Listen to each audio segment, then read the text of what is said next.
感謝86796加入哈基琴祈願團以及哈基琴粉絲團的成員，非常感謝。Hello， 我是風琴友，今天給大家做一個全時期都通用的小推車選擇分析。無論你在什麼賽季，還是未來的某一個賽季，這一篇攻略都能為你帶來幫助。那我們廢話不多說，馬上開始吧。我喜歡先給答案，再做機制與分析。所以首先在分析之前，我們就直接開始講一下都有哪些選擇方式好了。目前比較通用的選擇有兩種，一個是主木頭和石頭，副粗鏈石和沙子；另一個是主金幣，副木頭石頭。實際上這兩個選擇都是可以的，沒有太多需要糾結的地方。數據以及機制我們後面再說，我們先聊聊不同選擇的核心目的是什麼。以上這兩種選擇方案，說實話都不精確，所以接下來我會換一個方式去告訴大家不同選擇的利弊。選擇這個方案的核心目的是為了最大化小推車收益。這個方法缺點很明顯，由於需要同時拉兩個項目，這就意味着當你第一次選擇這麼做的結果，就必定造成你整體資源會比正常玩家要少。但是優點也是很明顯的，由於你比其他玩家更早拉滿小推車，這就意味着下個賽季開始的時候，你的整體收益是比其他玩家高的。換句話說，就是犧牲第一個賽季的收益，去換取未來所有賽季的高平均收入。注意，是平均收入，不是單個項目的收入。這麼做，另一個需要做的就是堅持每一個賽季都用這個選擇。因為一旦少了一個賽季，那麼就要重新開始。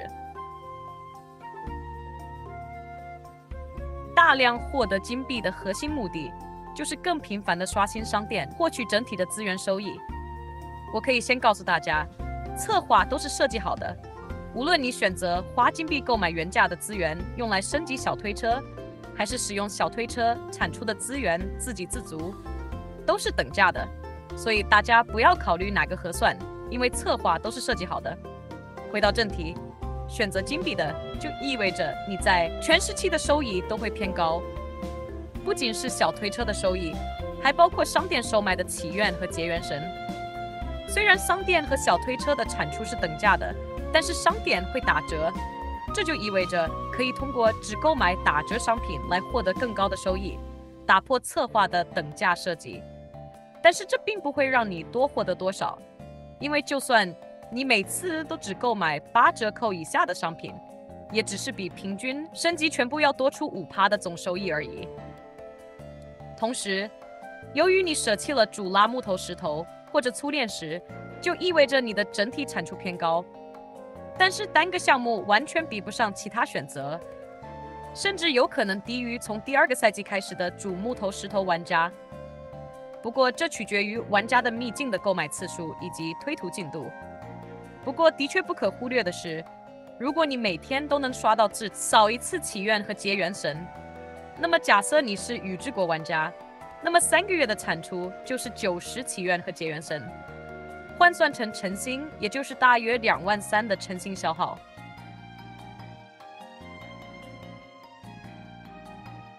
雖然很多人口口聲聲說自己是主粗鏈石的，但是實際上根本不是，只是一個在選擇木頭石頭和粗鏈石中反覆糾結的玩家而已。因為真正把重心放在粗鏈石的玩家，他們會選擇同步升級石頭和粗鏈石。當前2個等級夠高的時候，比如說搞30級，其次才是木頭，而不是同步升級木頭、石頭、粗鏈石。粗鏈石升級裝呢，被帶來的戰力加成不多，所以選擇這個的玩家需要明確自己的目標，也就是賽季稱號。當大家的秘境購買次數足夠的時候，實際上並不會因為你不是主粗鏈石，就導致你達不到你的原初之星目標，除非你的目標超過了你對你自己的定位。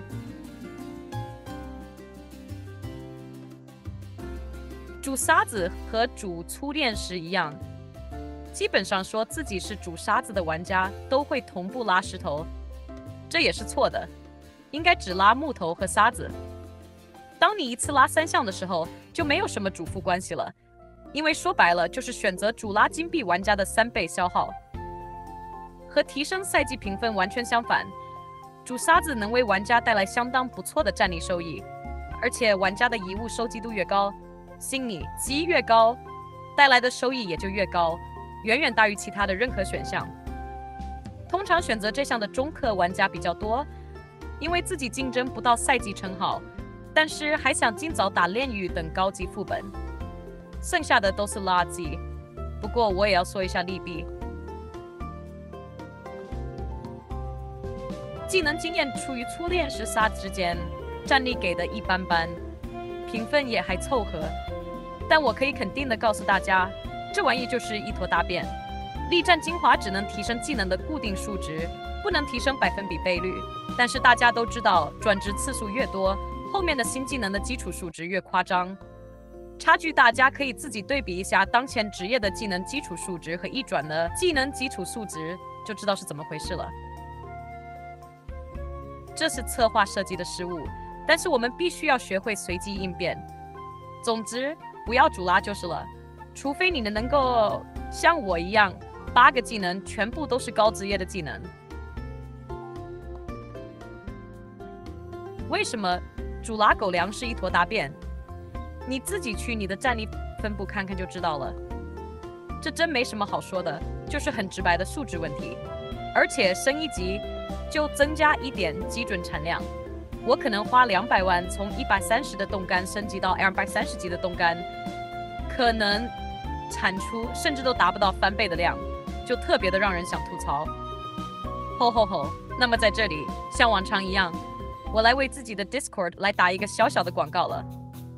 恭喜清大的 DC 能夠突破3000人，成為非官方最受歡迎的伺服器。歡迎大家加入大家庭 ，DC 鏈接我會放在簡介以及評論區中，歡迎大家的加入，也請大家多多點讚，感激不盡。然後就到了機制環節了，我們就拿石頭打比方好了。大家每次升級的時候，實際上增加的不是10塊每小時產量，而是10塊基準產量，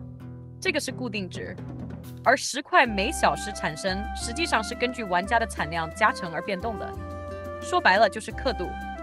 10塊儲量是根據10塊每小時產量增加的，所以無論你的小推車等級是多少，最多能產出大約35小時的資源量。這就意味着玩家除了可以根據自己想要提升哪類項目以外，還能夠選擇資源最大化的方式。比如說，我這裡的初練時產量加成高達116%，而羅拉和石之沙只有86%和85%。什麼意思？意思就是我花費相同的資源進行升級小推車，但是我能夠在這基礎上再一次額外獲得高達30%的額外收益。而這也是我會選擇富拉力戰精華的原因之一，因為它能夠獲得20%的更多收益。這對我的賽季評分來說是正向收益。大部分的氪金玩家的產量加成比例應該和我是差不多的，或許會比我低，但是比例應該差不多，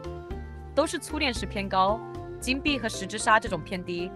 因為偏低的這幾項目前還沒有什麼大眾渠道可以獲得，像什麼神斷柱台、活力神水、祝聖靈液等等，基本上不是可以通過常規方式獲得的。當然，還有一個重點，就是一定要記住，你的體力消耗最好可以和你的小推車選擇相同，而不是一邊升級初練時一邊挖沙子。那結果就是戰力不夠，賽季評分不高，要啥沒啥，兩邊不討好。除非你明確為你自己提前做了規劃，知道自己升級到什麼地步。最後就是關於大致升級產量的問題。實際上，升級小推車帶來的短期收益並不高。就拿產量加成最接近100%的石頭來說好了，我每升一級，1小時的產出就多0.6%，所以在我的石头等級大幅度高於其他項目之前，實際上我的收益可有可無。通常我會建議玩家把主要升級的資源要高於其他資源20%左右，也就是多大約10到15%的產量，讓你選擇的資源收益提升的比較明顯，或者可以再明顯一點，比如說30%甚至更高。如果我完全不升級狗糧的話，也就是龍之國的108級，那麼我155級的石頭就會比狗糧高44%的等級，換算成產量大約是24到32%左右，會有點偏科，但是用另一個角度想，你把產量加成只有85%的狗糧資源給了產量加成高達130%的粗糧食，前者不僅產量低，戰力提供少，養成評分給的也不多，而後者不僅產量高，還是拿賽季評分最不可忽視的一個項目。從某種意義上來說，實在是賺大了。好了，那麼本期的小推車分析就到這裡要結束了。不知道這一期影片是否能夠完美解決你對小推車的所有困擾呢？如果你對本期的影片還有疑惑或者補充，也歡迎在評論區進行討論，可以為我點上一個大大的讚。感謝支持我的頻道以及觀看我的影片，我也會持續為大家產出更加優質的內容。那我們下期再見，拜拜。